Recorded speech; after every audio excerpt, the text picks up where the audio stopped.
All right, let's get right into it. Today, we're looking at what might be the ultimate showdown, man versus machine.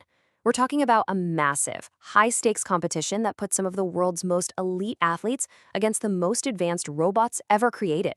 And the whole point was to try and answer one huge question. So, what's this all about? Well, this entire contest was set up to tackle this one really provocative question. It's a battle to see if we're on the brink of being replaced by our own creations, or if that good old-fashioned human spirit and skill still gives us the edge. So let's kick things off. The competition gets underway with the first two challenges, and right out of the gate, Team Human comes out absolutely swinging, looking to prove a point early on. First up, you've got the world's strongest man, Thor Bjornsson. You probably know him as the Mountain. And his opponent? A giant mech that's supposedly 50 times stronger than any human. The challenge is simple but brutal. Race to flip 3 cars and then pull a bus across the finish line. And you can just feel the weight of this moment. Thor's quote here says it all. He wasn't just lifting for himself. He was literally carrying the hopes of our entire species on his shoulders.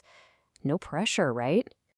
And he did it. I mean, this was an absolute nail-biter. The mech was powerful, flipping those cars like they were toys.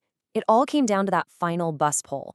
The robot got a hold of it, and for a split second, it looks like it was over. But with this one last incredible surge of strength, Thor dragged that bus across the line. First point for Team Human. And there it is, 1-0. A huge early lead for humanity. But, this competition is just getting warmed up. Next up, we head to the baseball diamond. A former pro player named Eric Sim is staring down a pitching robot that can throw a baseball at a ridiculous 150 miles per hour. I mean, to put that in perspective, the fastest a human has ever thrown is 105. Eric's job? Hit a home run. Good luck. So after a few pitches that were just a blur and a little trash talk from the robots team, Eric actually connects. He smashes this impossible home run, and the robot's reaction? Well, it said it all. It basically rage quit, which was, you gotta admit, a pretty satisfying moment for mankind. So let's check that scoreboard again. Humans are up 2-0. And at this point, you're probably thinking, okay, this is gonna be a clean sweep, but that's when things started to get interesting.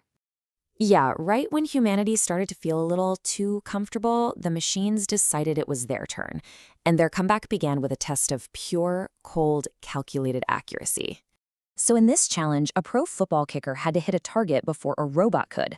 Sounds simple enough, but the pressure was on, and the human kicker just kept missing again and again. That was all the opening the machine needed. It lined up its shot, fired, and nailed it. The robots were officially on the board. In the comeback tour, didn't stop there. Next, we're on the basketball court. They brought in a legend, 4-time NBA champion Manu Ginobili to go against a robotic shooter. It was a super tense contest, first to make 2 shots. And after a back and forth, Manu just barely missed a shot, and the robot calmly sank the game winner. Just like that, the series was tied. And would you look at that? That comfortable 2-point lead has completely evaporated. We are all tied up 2-2. The momentum has totally shifted, and the tension is suddenly through the roof. Okay, so with the score locked at 2-2, this is where it gets really good. The competition is officially down to the wire.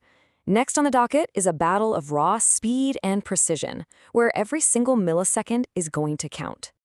This challenge was just wild. They had an AI-driven race car, a machine that can react way faster than any person, go out and set a lap time.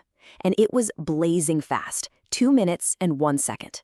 But then pro driver George Russell got into the exact same car, he pushed it to the absolute edge, and somehow he managed to shave 4 entire seconds off the AI's time, reclaiming the lead for humanity. An incredible performance.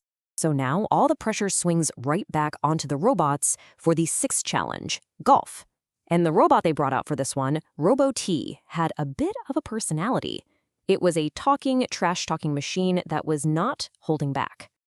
And you know what? Robo-T backed up every single word. The human golfer, Grant, you could tell he was feeling the pressure. But the robot? It was just a machine. So consistent, so precise.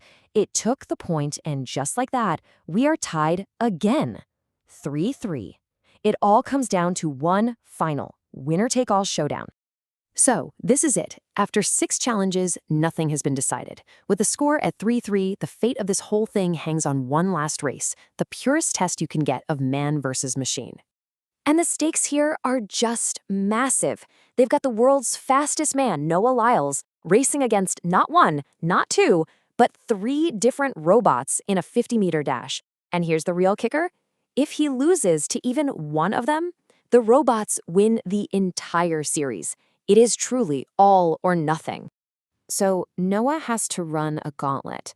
First up is the G1, an athletic robot. Then he's got to beat the H1, which is the fastest bipedal robot out there.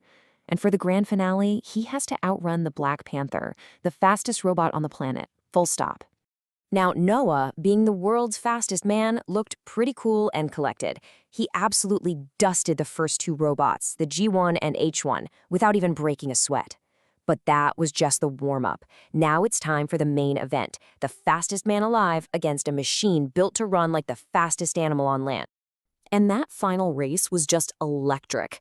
Noah explodes off the line, but so does the Black Panther. And for a terrifying moment, it really looked like the robot was catching him, closing the gap with every stride. But in the end, that human will to win just pushed him across the line first, securing that final decisive point. So there you have it, the final score. Humans 4, robots 3. It was a tough, nail-biting competition, but Team Human pulled it out in the end. For now, we are still the champions.